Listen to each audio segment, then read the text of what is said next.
Hey everyone, Ryan Kasper here with your Beyond the Benchmark IPC shorts. Let's break down what happened in the markets this week and what it means for you. Economic update. After the record-long government shutdown, we're finally starting to see economic data come back online. And the early numbers are showing a mixed but mostly stable picture. The big highlight was the September jobs report, which came in stronger than expected.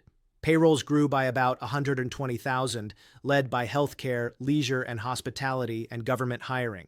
The unemployment rate ticked up slightly to 4.4%, but overall, the labor market still looks more cooling than cracking.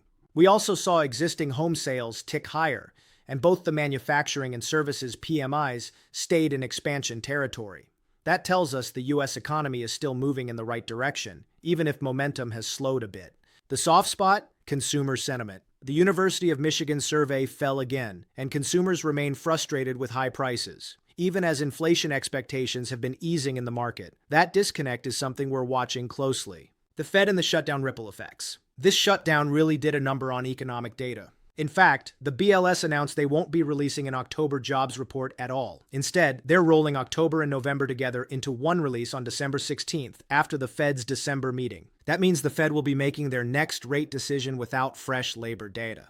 And the Fed minutes from October showed a committee that's divided. Some want to keep cutting, others want to pause. With stale data and a softening labor market, December is now truly a coin flip. Markets this week. U.S. stocks pulled back, with the S&P 500 down about 2%. Tech took the brunt of the selling, especially after Nvidia's earnings, which were strong, but sparked fresh debate about whether AI stocks have gotten ahead of themselves.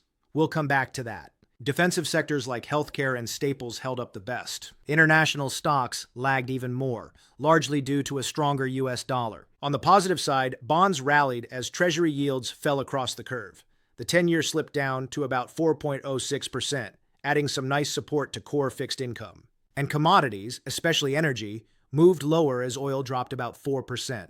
Question of the week, are we in an AI bubble? Short answer, not yet. Here's why.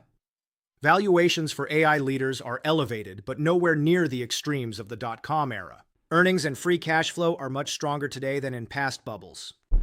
Speculative behavior exists in pockets, but it's not dominating the market.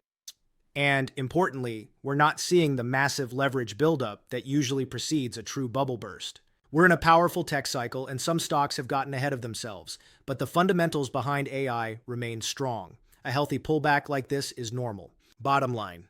The economy is still expanding, the labor market is softening but steady, and the Fed is wrestling with incomplete data heading into December. Markets are digesting big tech earnings, shifting rate expectations, and a lot of headlines. Pullbacks like this are normal, they're healthy, and they often create new opportunities. That's your Beyond the Benchmark IPC short. If you have questions or want help framing this for clients, reach out anytime. I'll see you next week.